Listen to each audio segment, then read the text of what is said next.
তো চারদিক থেকেই খুব ভালো অ্যাপ্রিসিয়েশন পাচ্ছি যে কাজটা অনেক ভালো হচ্ছে, কাজটা আমরা সবাই দেখছি। তো এটাও মনে হচ্ছে যে এখন পরিবার শুধু আমার পরিবার না, আমি অনেক পরিবারের সদস্য এখন, কারণ সবাই পরিবার নিয়ে বসে কাজটা দেখছেন, এরকম জানাচ্ছেন। এটা আপনারাও হয়তো বুঝতে পারছেন, আপনারাও দেখেন, আমি যতটা আমার মনে হয় যে আপনারাও দেখছেন। তো চারদিক থেকে এটা একটা মোটামুটি উদযাপন হচ্ছে আর কি, এটা আমাদের এই গল্প। সো এটা অনেক ভালো লাগার, এবং আশা রাখি আমরা এই গল্পটা শেষ পর্যন্ত দর্শকের এই ভালো লাগাটাকে ধরে রাখতে পারবো এবং সেটার জন্য সচেষ্ট থাকবো। এটা আমাদের এই গল্পে সামির সামির হচ্ছে বেকার। কেন বেকার থাকে?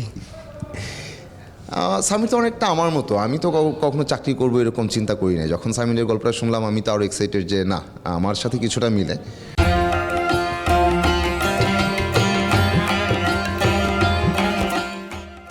আবার কিছুটা অপরিচিত, কারণ আমি তো এখন বিয়ে করি নাই। আমি তো এই যে বিয়ের পরে এই ধরনের নানা টানাপোড়েন তৈরি হবে, এরকম চড়াই উতরাই পার হয়ে আমার হাঁটতে হবে, এটা তো আমার অভিজ্ঞতায় নাই। বাট আমি তো দেখি, অনেককেই দেখি যে আশপাশে ছিল বা অনেক গল্প দেখা এসে, তো সেটাকে স্ক্রিপ্টটা পড়ে সেটার সাথে রিলেট করার ট্রাই করা, তাহলে আমার অবস্থাটা কি হবে, আমার সিচুয়েশনটা কি, আমি কি এটাকে অনেক ভারীভাবে নিব নাকি এটাকে হালকাভাবে নিব, বা যখন আমি অনেক কষ্টে থাকবো বা কষ্ট পাওয়ার মতো ব্যাপার, সেটাকেও যেহেতু আমি নিজে স্বাধীন চেতা এবং আমি অভিনয় কী বলি চাকরি করতে চাই না, আমি কারো অধীনে কাজ করতে চাই না, তো সেক্ষেত্রে এটুক তো সহ্য করারই কথা। সেটাকে কিভাবে আসলে আমি উতরে উঠবো, তো এই ব্যাপারগুলো ভাবনাই ছিল।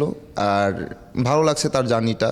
বিয়ের পর যে এখন সে মায়ের কথা শুনছে, নানা রকম বউয়ের কথাও শুনছি ইদানিং। সো একটা ভালো লাগা এবং অসহায়ত্ব দুইটা পাশাপাশি নিয়ে আমি হাঁটছি, তো ভালোই লাগছে। এটা কেমন লাগছে বড় ভাইয়ের এক্সকে বিয়ে করেছেন?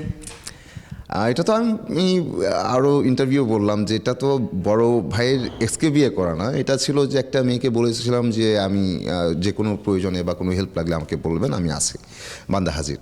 তো সেক্ষেত্রে আমি যখন বলল যে বিয়ে করবে, আমি বললাম যে এটা কী করে হয়, তখন মেয়েই বললো আপনি তো বললেন যে হেল্প করবেন, তো আমার তো হেল্প এটাই দরকার।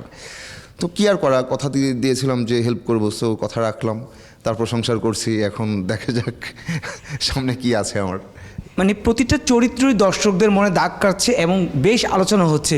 মোস্তফা কামাল রাজ ভাইয়ের এই নাটকে আপনি একটা অংশ হতে পেরে কেমন লাগছে?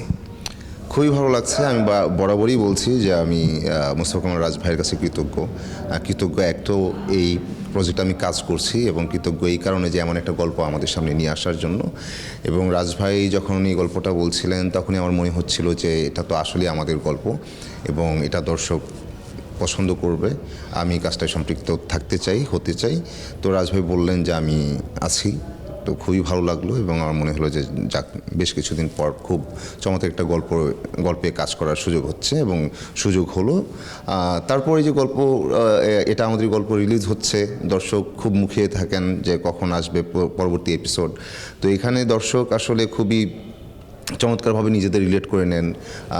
হয়তো সব কয়টা চরিত্রই যে পরিচিত তা না, আবার ওই যে চেনা তবু চেনা নয়, এই দ্বন্দ্ব নিয়েই বসা, এবং এই দ্বন্দ্বটা দেখেন ওনারা। তো চারদিক থেকেই খুব ভালো অ্যাপ্রিসিয়েশন পাচ্ছি যে কাজটা অনেক ভালো হচ্ছে, কাজটা আমরা সবাই দেখছি।